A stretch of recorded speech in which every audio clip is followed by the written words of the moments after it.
Good afternoon, my name is David Yarmchuk, and I am the Math and Science Curriculum Specialist here at Chavez Public Schools.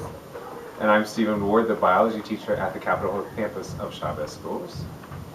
And we're going to show you a little bit about our biology classroom facilities and tell you a little bit about our school to understand why we can really use some additional funds to help support our science program here. Our classroom is actually the first classroom that you see when you come into the school. It is by far the largest classroom that we have here, and that was deliberate just because we want science in a pretty large space. This is pretty much our supply center for really biology and most of our science. They're kind of haphazardly organized, and you kind of have to dig through, kind of organize it by order, but they're just old filing cabinets that we've kind of just converted to fit our needs.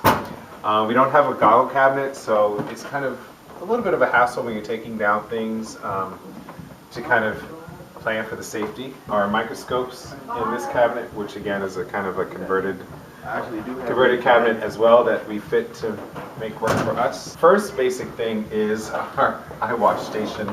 So we're fortunate enough to get this last year, but we don't have a running sink. So we use this if we are concerned about safety, but it has to be, as you can see, it's a little bit dusty, but it has to be sterilized when we're really concerned in doing those types of experiments. The next issue is outlets.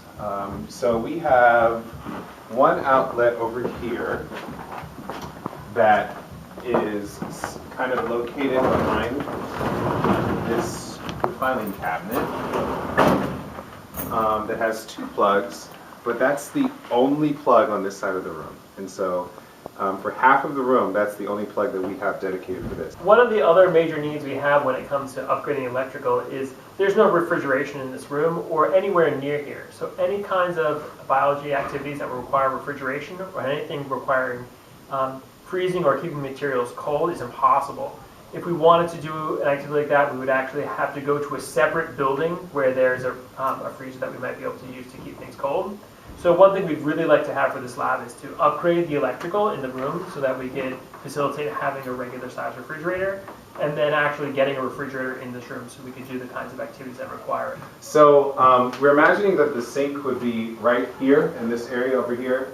That's because there's a bathroom that's right below this part of the room that we could just run the pipe straight up through the floor.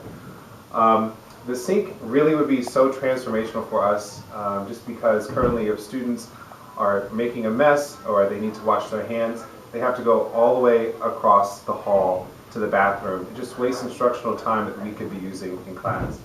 So, what do you guys think that is? Bacteria. Oh wow. And why is bacteria bad? Bacteria make you sick. They make you sick. So now what we're going to do is we're going to go and wash our hands In the back.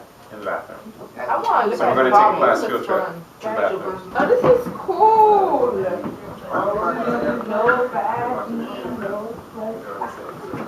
It's on my face. No, wait. After just walking in. We'd also could use it to wash glassware. We'd be able to do labs like gel electrophoresis and setting up gels and all of that. It really just would change the way that we do science here at Chavez. One of the peculiarities of this building is that it was built not as a school. And so many of the amenities that you would expect to find in a regular school, we don't have. And we have lots of other amenities which you don't really need, which we also deal with at the school. So for example, we have this freight elevator, which harkens back to the time when this building was used as a furniture warehouse. This fireplace is in another one of our classrooms, and it's just further evidence of the history of our building. So we have a building here which has a wonderful and rich history, but as a result, lots of the things that you would hope to have in a science classroom, we don't have. Mr. Morton and I represent almost 20 years of science education. We have the experience and the expertise to make our classroom here at Chavez be an incredible learning experience for students. Unfortunately, the one obstacle we run into right now is that the facility really doesn't provide that opportunity for our students. So what we're really asking for from you is the ability to bring science to life for our students so that they can have the meaningful experiences that will turn them into the science leaders of tomorrow.